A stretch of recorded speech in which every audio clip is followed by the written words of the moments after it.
Because we buy a lot, most of our coffee is relationship-based, and we're a growing company. Last year, we sold out of all of our coffees by December.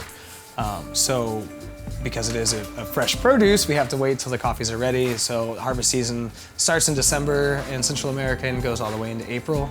The coffees are just being finished, put into sacks, getting our logos screened on them, put onto ships, and they should be here in a month to 6 weeks.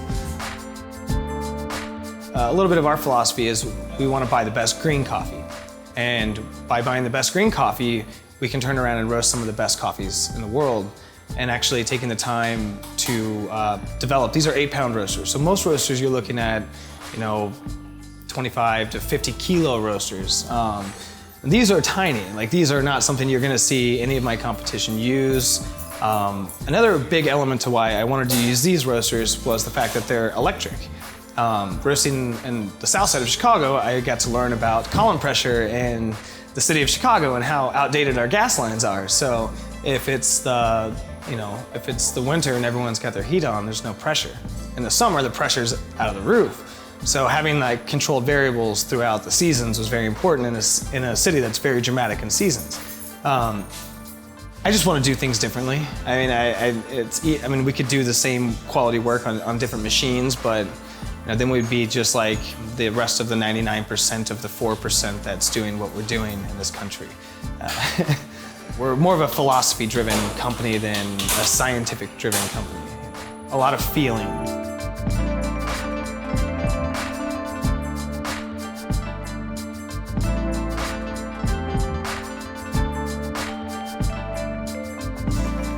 What they're doing today is a production cupping, and they're tasting through all the different coffees that we put out into the city, so they can actually keep control of what's going out, and we can actually know how our products are supposed to taste. So this is another machine that we actually just installed this one last year. This is actually a modified control panel to where we can actually graph trends and do some cool stuff as far as like airflow and gas. Everything's digitally controlled. That way we can actually play along with stretching, caramelization, trying to shorten the roast or lengthen the roast depending on the coffee. Here's your air, there's your gas. You're basically gonna push air through this tube up and out.